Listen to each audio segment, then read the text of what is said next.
Hello everyone! Welcome sa aking YouTube channel. Ang tagal natin hindi nakita, no? Haba ng bakasyon ng lola mo. Ngayong araw po ay December 26. So, Merry Christmas to everyone. Sa lahat-lahat, may this year be a better year for everyone, for everybody, okay? Cheer lang tayo mga seniors. Dito ako sa bahay ngayon, no? Medyo kumain tayo kasi ng may isang mataba. Kasi dapat mag-iwas tayo mga seniors sa 3 Ano daw yung 3 madali lang, alalahanin yun, no? 3 Hindi po yun yung matanda, madaling mamatay. Hindi po yun. Maiwas tayo sa matamis, iwas tayo sa mataba, at iwas tayo sa maalat para hindi tayo ma-high blood. No, hindi ako na high blood. No, may maintenance tayo yung mga senior, no? Tanggapin nyo yan. Na tayo tumatanda at medyo mayroon ng mga nararamdaman sa ating mga spare parts. Na tumatanda na rin, no? Ang ating mga spare parts ng ating katawan. Okay. Ngayon, binisita ko yung market, ano? Pero naalaala ko, I have to make makeup. Wala pong sinasabing babawi kasi kumain po kami ng pork. Ito, bihira lang naman yung pork. Although tinatanggalan ng taba, no? Though pork is pork, no? Mataba pa rin.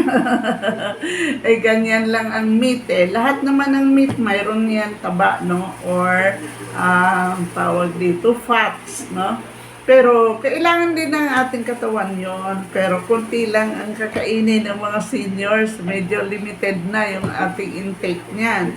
Ngayong araw po, napunta ako ng market. Now, tingnan nyo kung ano yung mga kinuha ko. Para akong naghahakot to make amends for what I have done in past 2 days na kumakain kami ng pork.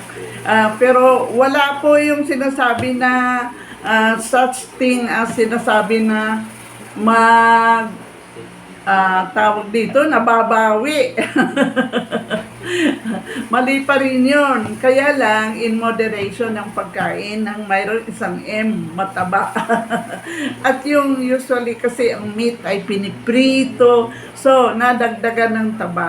Now, this time, I'll make amends. Magbabago po ako ngayong araw na ito. Kakain ako ng puro gulay. Kahit wala ng kanin masyado, no? Para at least puro gulay na lang, okay? So, tingnan nyo ito. Ayan, tingnan mo. Iba-ibang gulay, lahat-lahat ng dahon na lang doon ay kinukuha ko, no? So, mayroon tayong kangkong, ang more vegetable ay talbos, no? See this? Wow. Doon sa suki ko, very cheap. Ito ay 10 pesos lang, no? Sa iba po ay medyo mahal na rin, no? Naging 15 pesos. Fresh na fresh from the garden ng aking suki. So, this is only very cheap, 10, 20, 30, and malunggay. Moringa is very good also, ha? Pareho sila equally good with this kangkong and the talbos kamote, no? So, mamaya makikita mo kung ano gagawin ko dito kung puro ganito na lang kakainin ko, no?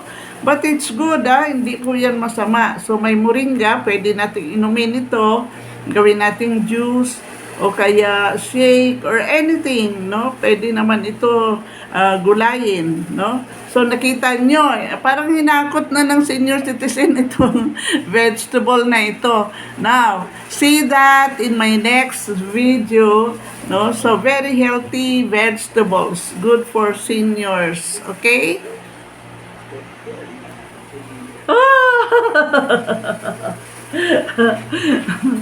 Nakita niyo yung senior dito, natatakpan na ng gulay. Now, let's see what we can do with these vegetables. Merry Christmas everyone! Kain tayo ng gulay after eating meat. Ganon yon.